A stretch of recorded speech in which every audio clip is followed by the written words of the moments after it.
वह मिरियन को समझाता है कि गांव के लोगों ने कभी किसी असली नोबल को देखा ही नहीं, इसीलिए अगर वह प्रिटेंड भी करे तो भी उन्हें फर्क समझ नहीं आएगा। गांव वाले फिर उससे जंगल में उसके पास्ट के बारे में ढेर सारे सवाल पूछने लगते हैं। हमारे एमसी का जवाब बस इतना होता है कि लोगों से दूरी बनाने की उसके अपने रीजंस थे। चीफ कहता है कि गांव बहुत गरीब है और उसके सर्विसेज का खर्चा नहीं उठा सकता, लेकिन हमारा एमसी कहता है कि कोई दिक्कत नहीं, वह बस एक रात के लिए गांव में रुकना चाहता है। अगले दिन वह खिड़की के पास खड़ा होकर धूप में अपनी नई एबिलिटी को टेस्ट करता है। लाल आंखों के साथ वह अपनी हथेलियों को काले स्केल्स में बदलते हुए देखता है। उसे महसूस होता है कि ये स्केल्स धूप को काफी हद तक रोक लेते हैं, जिससे उसकी जर्नी अब आसान हो जाएगी। तभी मिरियन उसे बेवकूफ कहती है और पूछती है कि उसने झूठ क्यों बोला। हमारा एमसी कहता है कि फर्क क्या पड़ता है, वह जल्द ही यहां से जा रहा है और किसी को कुछ पता नहीं चलेगा। लेकिन परी जिद करती है और पूछती है कि असली गोल क्या है। उसके जवाब देने से पहले ही एक विलेजर आकर बताता है कि वे तैयार हैं। वह समझाता है कि टाइटल्स लंबी एक्सप्लेनेशन से ज्यादा भरोसेमंद होते हैं। एक टाइटल उसकी झूठ बोलने की जरूरत को 100 से घटाकर सिर्फ 10 कर देता है। हमारा एमसी जानता है कि असली नोबल्स इतनी जल्दबाजी में बने झूठ को नहीं मानेंगे, इसलिए अब से वह हर वो चीज करेगा जिससे उसका झूठ सच लगे। चीफ उसे एक लेटर ऑफ इंट्रोडक्शन थमाता है और फेलिड का ध्यान रखने को कहता है। जवान फेलिड खुद को इंट्रोड्यूस करता है और कहता है कि उससे मिलकर खुशी हुई, और इस तरह एमसी और फेलिड गांव से निकलकर कास्टल की ओर अपनी जर्नी शुरू करते हैं। रास्ते में वे पहाड़ों के बीच लंबी सड़क पर चलते हैं। एक गांव दिखते ही हमारा एमसी पूछता है कि क्या यह ब्रमिस है, और फेलिड इसकी पुष्टि कर देता है। फिर हमारा एमसी पूछता है कि क्या वह पढ़ना जानता है। फेलिड बताता है कि उसकी माँ ने उसे पढ़ना सिखाया था।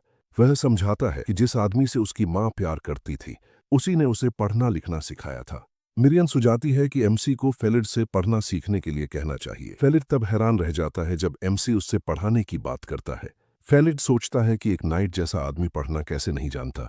हमारा एमसी एक कहानी गढ़ देता है कि उसका परिवार बहुत समय पहले बुरे हाल में गिर गया था। वह एक्ट जारी रखता है और लड़के के सामने उदास चेहरा बनाकर चलता है, क्योंकि उसे पता है फेलिड का भरोसा मिलते ही उसके सभी झूठ छुप जाएंगे। मिरियन उसकी एक्टिंग से इंप्रेस होती है और उसकी परफॉर्मेंस की तारीफ करती है, लेकिन वह वार्निंग देती है कि अगर वह बहुत झूठ बोलेगा तो लोग शक करने लगेंगे। फेलिड की आंखें चमकने लगती हैं और एमसी समझ जाता है कि वह पूरी कहानी पर यकीन कर चुका है। फेलिड माफी मांगता है और कहता है कि उसने शुरुआत में रूमर्स की वजह से उस पर भरोसा नहीं किया। वह मानता है कि गांव में सब उसे मॉन्स्टर कहते थे और इसका उस पर असर पड़ा, लेकिन अब से फेलिड कहता है कि वह वही मानेगा जो अपनी आंखों से देखेगा। वह एमसी को पढ़ना सिखाने का ऑफर भी करता है, थोड़ा थोड़ा जब भी समय मिले। अचानक हमारा एमसी एक तेजी से फेलाइट की आंख की तरफ आता हुआ तीर उसे लगने से बिल्कुल पहले पकड़ लेता है। फेलिड चीख उठता है। असलियत में उन पर सच में बैंडिट्स ने हमला किया था। फेलिड डर से कांप रहा है, उसे यकीन नहीं होता कि वे रास्ते में लूटे जा रहे हैं। बैंडिट लीडर हंसकर कहता है कि उनके डरे हुए चेहरे ने उसका समय बचा दिया। वह आदेश देता है कि सारी कीमती चीजें दे दो, नहीं तो पछताओगे। लेकिन उसका वाक्य पूरा होने से पहले ही एमसी तलवार से उस पर हमला कर देता है। एक ही स्ट्राइक में हमारा एमसी लीडर का काम तमाम कर देता है। फेलिड सदमे में जड़ हो जाता है, समझ नहीं पाता क्या हो रहा है। एक बैंडिट अपने भाई को गिरते देख चीख उठता है। एमसी कहता है कि उन्होंने वही किया जो वह चाहता था, तेज और इफिशिएंट। वह बैंडिट गुस्से में एक्स लेकर एमसी पर टूट पड़ता है, लेकिन मुकाबला नहीं कर पाता और एमसी उसे भी काट गिराता है। पल भर में हमारा एमसी घूमकर एक और बैंडिट को भी खत्म कर देता है। अंतिम बैंडिट अपनी जान की भीख मांगता है, रोता है कि उसे मत मारो, लेकिन हमारा एमसी उसे माफ नहीं करता। एक स्विफ्ट मूव के साथ वह उसका भी अंत कर देता है। फिर वह बिखरी लाशों को देखता है और कहता है कि वह ह्यूमंस को समझ नहीं पाता।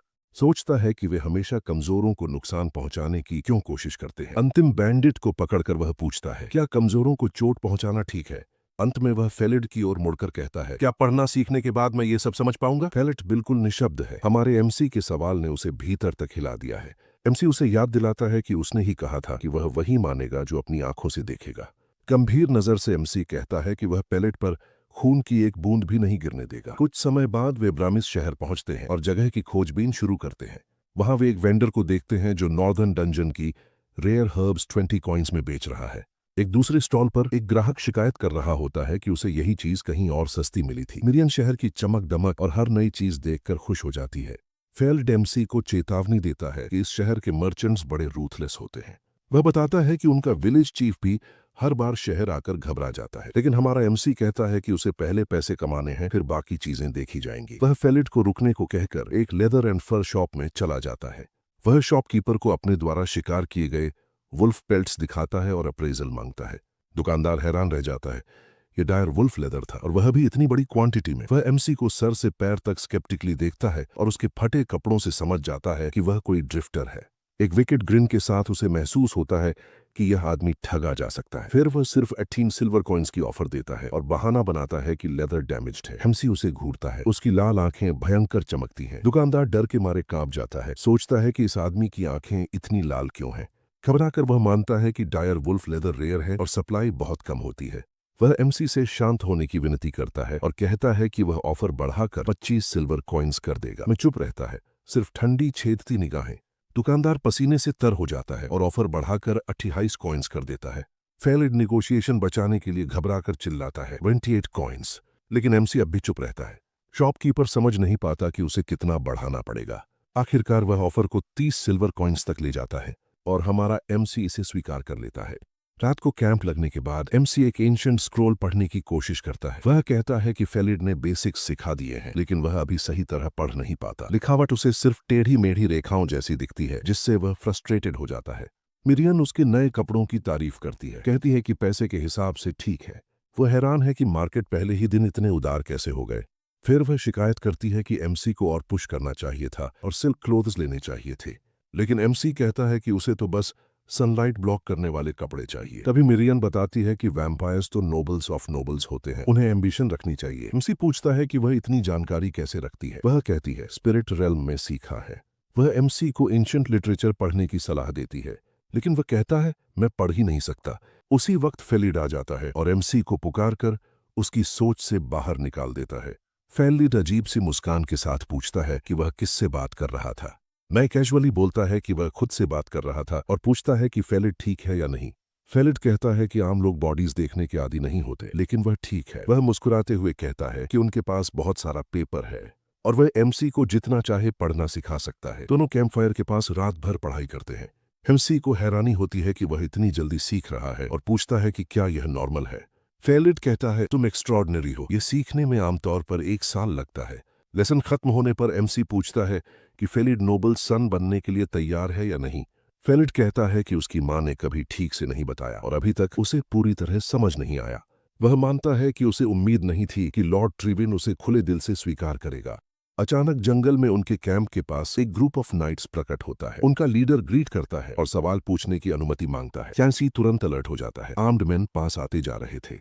एमसी कहता है कि वे असली मर्सनरीज लगते हैं, पहले वालों जैसे नहीं। एमसी जानता है कि झूठ बोलने से ही शक बढ़ेगा, इसलिए वह सच बताने का फैसला करता है। नाइट लीडर बताता है कि वे भी कास्टल जा रहे हैं और पूछता है कि क्या वे साथ कैंप कर सकते हैं।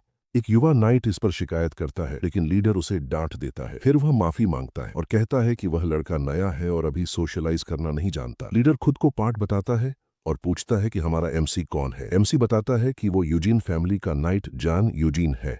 एक नाइट हंसता है, यकीन नहीं करता कि एमसी कोई असली नाइट है। वह ताना मारता है, पूछता है कि क्या एमसी सच में नाइट है। वह कहता है कि उसने अपनी पूरी जिंदगी में हाउस यूजीन नाम कभी नहीं सुना और एक विकेट मुस्कान के साथ एमसी को इम्पोस्टर कह देता है। हमारा एमसी समझ जाता है कि अब वह और झूठ नहीं बोल सकता, क्योंकि वह फेलिड से पहले ही कह चुका है कि वह एक नाइट है। उसे एहसास होता है कि अगर यह सिलसिला ऐसे ही चलता रहा तो हालात बेहद जटिल हो जाएंगे। एक ठंडी गणनात्मक नजर डालते हुए वह सोचता है अगर वह चाहे तो इन सबको यहीं खत्म कर सकता है, क्योंकि संख्या में ये ज्यादा नहीं है। और यहीं पर हमारा ये चैप्टर खत्म होता है। हाय।